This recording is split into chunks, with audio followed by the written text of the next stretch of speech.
Why is help given in code form and not directly? So as not to interfere with your free will. You have to work on your own evolution by yourself. Good mathematics teachers know that if they really want their students to learn, they shouldn't give them the answers to the mathematical problems that they set straight away, but instead should help their students so that they solve them themselves, only giving them exactly the right clues when it becomes impossible for them to proceed through their own ability. The same applies to spirits in evolution. If they were given the answer straight away, they wouldn't make the effort to solve their own spiritual problems by themselves and wouldn't advance. They would become comfortable waiting for their guides to solve their problems. Neither would it be right to tell someone the decision they need to make because that would interfere with their free will. All of you have to decide for yourselves. The clues that are given are necessary because there are certain important details that you don't notice, and you need to know these to be able to solve the problem by yourselves. When you are totally aware of your problem and have the ability to solve it alone but decide not to out of your own free will, you won't receive any help because you don't need it. That would be as useless as distributing food to people in a rich neighborhood who have the means to get the food that is supplied to them. And why are we not conscious of that separation experienced when we sleep? Some people are capable of separating themselves from their bodies at will and are completely conscious of what is experienced during astral travel. Can all humans make astral journeys? You all travel unconsciously during a phase of sleep. Some unintentionally separate themselves from their bodies and are conscious of this separation, but only a few are able to separate themselves in a conscious way, with constant and steadfast practice.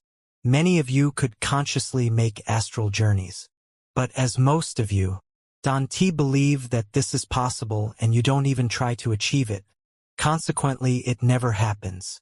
In advanced worlds, people are taught as children to make astral journeys consciously as another tool that they must use for their own personal evolution, so that everybody is capable of making them. And what does it depend on as to whether it is easy or not for someone to make astral journeys? This depends on the spiritual capacity of incarnate spirits, on their will to improve spiritually, on their consciousness regarding spirituality, and on what they chose to do before they were born. There are also people who are born with the innate capacity to contact the spiritual world in an even more direct way without needing to separate completely from their bodies. Such people are normally called mediums. And could you explain what a medium is according to you? Medium means channel. A medium is somebody who has a more direct and evident contact with the spiritual world than the rest, as if they had a fast broadband ADSL internet connection, whereas the rest have a normal phone connection. For the majority, the existence of the spiritual world beyond the physical world is not at all obvious, because they hardly perceive what surrounds them and what their physical senses are able to capture. But mediums have an additional sensitivity, like a powerful aerial, which allows them to tune in to radio stations that transmit at a different range of frequencies which other people cannot tune into with their normal aerials. But as I understand, not all mediums are the same or have the same capacities. Does that mean that there are different kinds of mediums? Yes. You could classify them according to their manifestation or the kind of contact they usually have with the spiritual world. In accordance with this form of classification, we will find clairvoyant mediums who can see spirits, or the clairaudient medium who can hear spirits. A transcribing medium receives messages from spirits through writing, being conscious or not of what is written. An intuitive medium is one who receives the messages directly in the mind, inspired by spirits. Incorporating mediums allow their bodies and senses to be used by disincarnate spirits totally or partially in order to be able to manifest themselves on the physical plane, and recover control of their bodies afterwards. A therapeutic medium channels energy from elevated spirits with the intention of improving the vital state of an incarnate spirit. A sensitive medium can perceive the spirit's presence, their mood, and their messages, but not through any of the physical senses. A seer is a medium can perceive future or past events, etc., etc. So mediums are privileged people compared to the rest of us, as they have the advantage of being able to contact their guides more easily. The innate gift of being a medium from birth is given to spirits that need it under certain circumstances so that they can use it to evolve faster, as an instrument that must be used to help others, incarnate and disincarnate.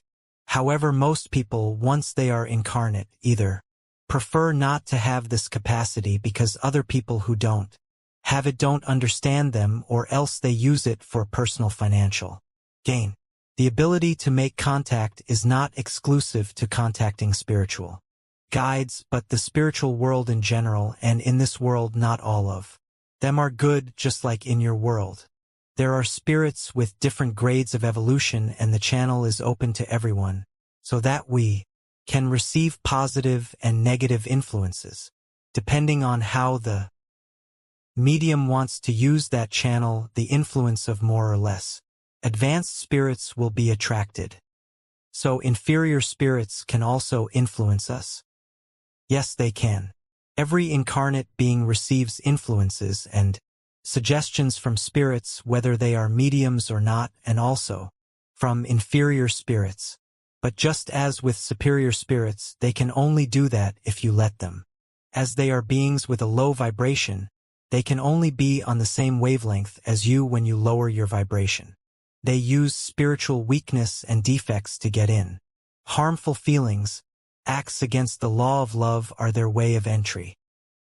But do less advanced spirits always approach in order to annoy a medium, for example?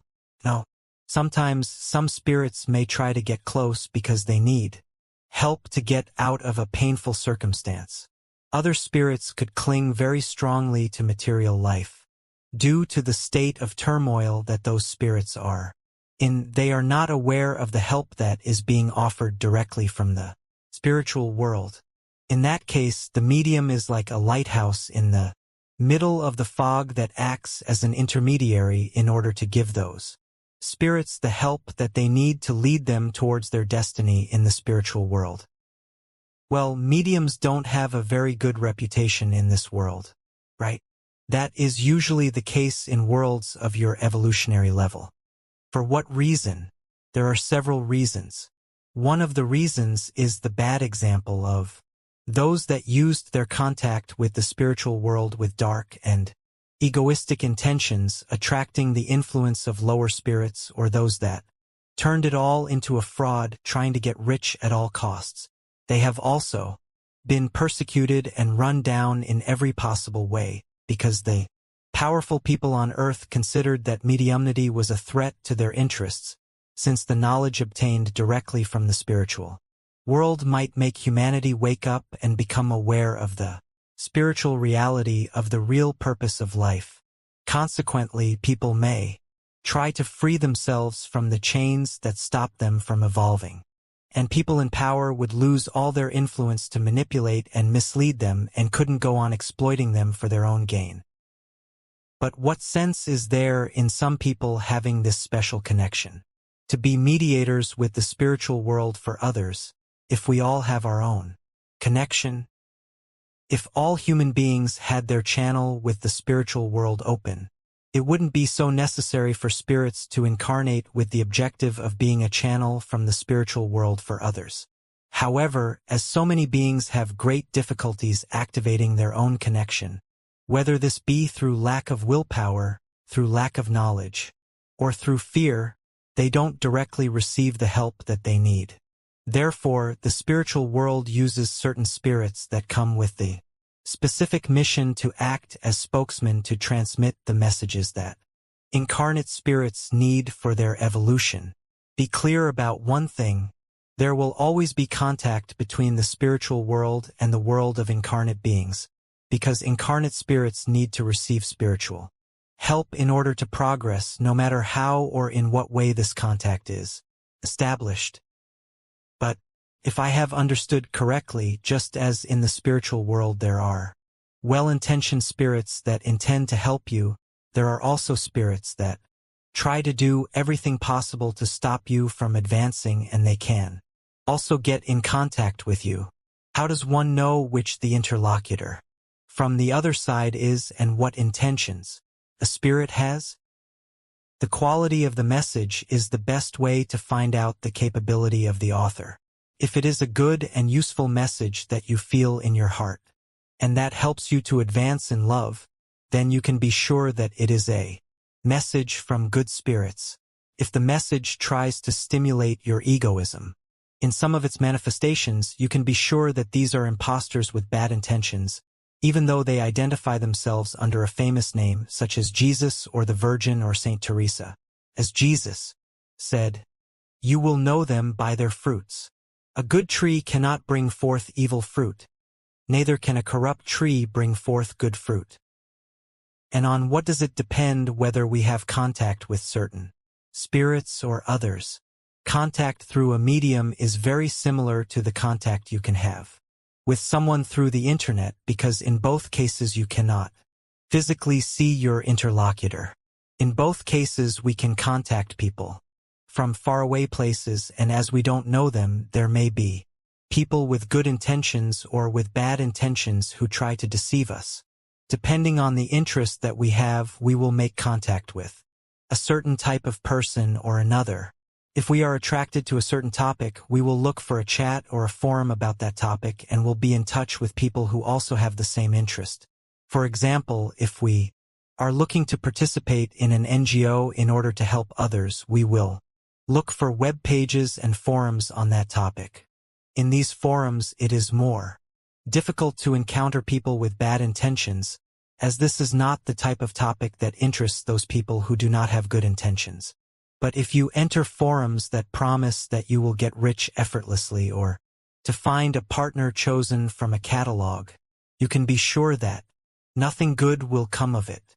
Likewise, whether you are a medium or not, you will attract the influence of more or less elevated spirits through the affinity of your thoughts and interactions with them. In other words, a person who likes gambling and betting will attract the influence of gambling spirits who have not been able to give up their addiction after dying, and they will encourage the person's addiction to gambling to satisfy their own expectations. On the other hand, if you wish to help other people, you will attract the influence of beneficent spirits that will help you to achieve your objectives. Consequently, the best guarantee for making contact with elevated or well-intentioned spirits is the sincere will to use these communications for the spiritual improvement of ourselves and others. The elevation of feeling and thought generates in the medium an elevated vibratory level which impedes the interference of spirits with low vibrations that do not have good intentions. But is it not possible that some people, whether they are mediums or not, could fall victim to the influence of negative spirits, and although they want to change, they are not able to get back on the right track because of that influence? No, it depends on us to follow one path or another. It may be difficult to free ourselves from villainous old companions who will try to maintain their influence so that they don't lose their victim, but they can do no more than our own free will allow, because otherwise that would be an infringement of the law of free will of everyone. Besides, as I have said before, we all have a personal spirit guide, a highly evolved being that is our spiritual tutor and protector. Religion calls it the guardian angel. This being alone has more power than all the inferior spirits put together, and is always at our disposal to orientate us and to stimulate us to follow the right path. This being could easily remove the less advanced spirits that bother us out of our way at the stroke of a feather. But very often most people don't want this help, and out of respect for their free will, The guardian angels step aside expectantly, allowing their pupils to seek the company they want and wait for the moment when they are willing to listen again. There are also other beings that stay with us to help us, although they are not so evolved, such as loved ones or relatives and friends who have already died, or other beneficent spirits that, although unknown to us, dedicate themselves to helping whoever needs it. But once again, if the person doesn't want to listen to them or receive their help, they have no alternative but to wait for a more opportune moment. And how can we free ourselves from these negative spirits? By the attitude that we take. The more we live feeling, thinking, and acting according to the law of love, the more we will attract the influence of superior spirits, and inferior spirits will have fewer opportunities to bother us. If you liked the video, leave a comment, like, and subscribe to the channel. Thanks, and see you in the next video.